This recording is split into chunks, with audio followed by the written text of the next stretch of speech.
Martial Universe. Bab 65. Judul, Sekelompok Penghalang. Tempat di mana Lindong dan lainnya berada tiba-tiba menjadi sangat hening setelah Patua itu bicara. Bukan hanya gadis berbaju merah itu yang terpaku, bahkan penjaga toko dan asistennya, yang berdiri hormat di satu sisi, pun melongo. Master Simbol, Lindong pun terkejut saat memandang Patua berbaju abu-abu. Dari ekspresi hormat orang-orang di sekitar sana, pria tua itu pasti sosok besar di kota Yan. Tetapi, dia tidak paham, kenapa sosok besar ini tiba-tiba mengatakan kalimat itu padanya.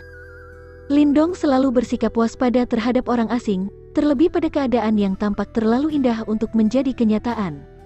Jari pria itu menggambar lingkaran di telapak tangan Lindong. Dia tahu jika rahasia terbesar pemuda itu ada di dalam telapak itu. Saat ini, dia tidak yakin bisa menyembunyikan rahasia tersebut di hadapan praktisi yang sangat ahli. Pak Tua, saat ini aku masih sangat lemah. Kalau aku mengalihkan perhatian dengan berlatih seni simbol, aku khawatir akan menghambat perkembanganku. Kuharap kau mengerti dan memaafkanku. Sebuah pemikiran berputar cepat di kepala Lindong. Pemuda itu akhirnya memberikan jawaban yang sekali lagi membuat ekspresi gadis berbaju merah dan lainnya berubah semakin dramatis. Mereka menatap tajam padanya seolah melihat pada orang bodoh.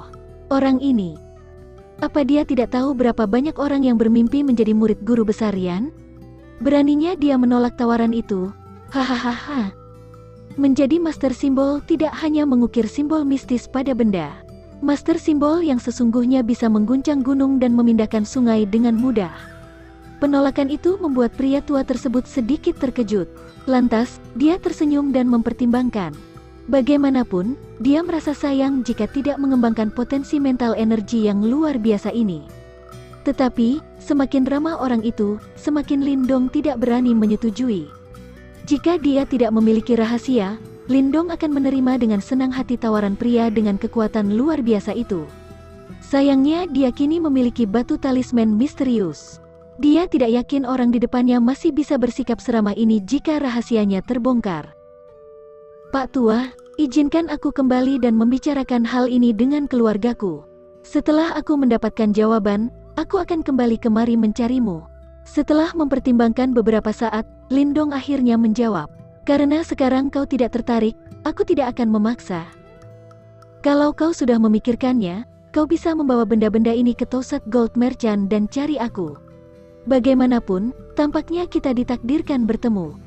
Jadi biar ku berikan benda ini untuk membantumu supaya lebih memahami jalan seorang Master Simbol. Lindong yang bersikeras membuat pria itu mau tak mau harus menyerah.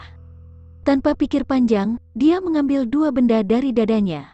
Benda itu adalah sebuah jimat dan buku, kemudian melemparkannya pada Lindong. Terima kasih banyak, Pak Tua. Lindong menerima barang-barang tersebut dan segera memasukkannya ke dalam tas Qian Kun yang baru saja dibeli. Ketika melihat tatapan bingung kerumunan di sekitarnya, pemuda itu memutuskan mengabaikannya, tidak bisa untuk terus ada di sana lebih lama lagi. Lantas, dia berbalik ke arah pemuda tampan yang masih berdiri menghalanginya. Boleh aku lewat? Pemuda di sana kembali tersadar. Bibirnya berkedut sejenak, namun pada akhirnya, dia melangkah minggir. Sebelum ini, dari latar belakangnya, dia tidak peduli sama sekali pada Lindong. Tetapi, situasi kini berbalik. Karena guru besar Yan menyukai Lindong, pemuda itu tidak bisa seenaknya seperti sebelumnya. Di satu sisi, bibir gadis itu berkedut sedikit, namun dia kembali tenang. Jika dinilai dari keadaan sekarang, tampaknya guru besar Yan menyukai Lindong. Jika Lindong sungguhan menjadi muridnya di masa depan, maka pemuda itu akan menjadi orang terkenal di kota Yan. Karena itu, bukan hal bijak jika menyinggungnya. Ketika semuanya terdiam, Lindong melewati pemuda itu begitu saja. Dia keluar dari suasana aneh di Mysterious Objects Tower dan cepat-cepat membaur dengan keramaian di jalan. Setelah memasuki keramaian, Lindong menghela napas lega. Dia tidak pergi belanja lagi dan langsung kembali ke penginapan tempat mereka singgah. Tak lama setelah dia tiba di penginapan, Lin Zentian dan yang lain pun kembali satu persatu. Ayah, bagaimana? Lindong bertanya kala melihat Lin Xiao dan lainnya kembali. Hahaha. Tidak buruk, lagi pula, sangat mudah menjual batu yang yuan itu. Kami pun mendapatkan harga yang cukup bagus juga. 300 batu yang yuan ditukar dengan 32 pil yang yuan. Lin Xiao tersenyum dan mengangguk. Dari raut mukanya, terlihat jika penjualannya berjalan lancar. Di sampingnya, Lin Zentian pun tersenyum lebar dan mengangguk. Ketika mereka mengobrol, pintu yang tertutup rapat itu terbuka. Masuk dari sana adalah Lin Mang dengan ekspresi gelap di wajahnya. Apa yang terjadi? Melihat ekspresi Lin Mang, Lin Zentian mengernyitkan alis. Harga kayu baja dipaksa turun sebanyak 30%. Sialan, aku berusaha sangat keras sampai aku mengetahui kalau keluarga Lei sengaja menggunakan koneksi dan mempengaruhi orang-orang untuk menipu kita. Lin Mang mengeratkan gigi. Mengetahui hal itu, raut muka Lin Zentian dan Lin Xiao pun sedikit menggelap. Keluarga Lei sangat gigih membuat masalah untuk mereka. Lupakan saja. Biarkan masalah ini untuk sementara. Hal paling penting saat ini adalah batu yang yuan. Kita akan memastikan menyelesaikan segala masalah dengan mereka di masa depan.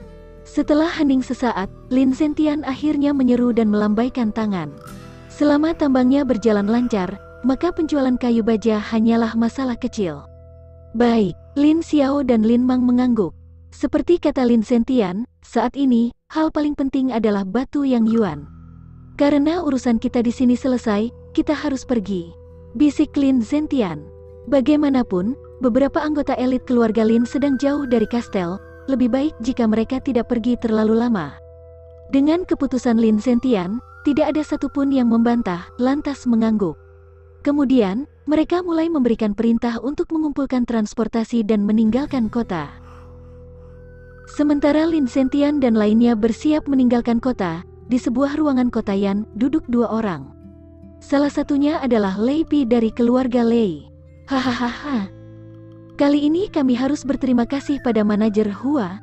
Lei Pi tersenyum. Dia menuangkan secangkir teh pada lelaki gemuk dan tampak berminyak di depannya.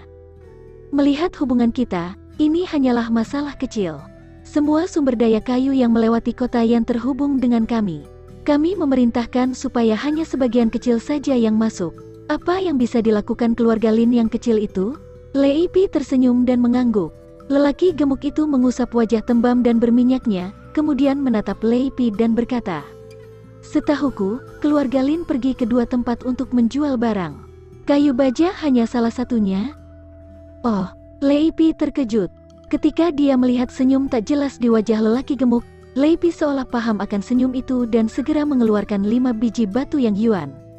Batu itu diletakkan di depan si gendut. Sambil tersenyum, Lei Pi berkata, "Ini untuk segala bantuanmu, manajer Hua." Mereka terbagi dalam dua kelompok. Lin Mang menjual kayu baja, sementara Lin Zentian dan kawan-kawan pergi ke pedagang lain. Kalau sumberku terpercaya, mereka menjual setumpuk batu yang yuan di sana. Pria gemuk itu tersenyum, lantas menyimpan batu yang yuan di dalam lengan baju. Haha, ini memang aneh. Keluarga Lin yang kecil itu bisa mendapatkan sekian ratus batu yang yuan. Kira-kira berapa tahun mereka mengumpulkannya? Sekian ratus batu yang yuan? Masih ragu dengan gumaman pria gemuk itu, ekspresi Lei Pi berubah jelek.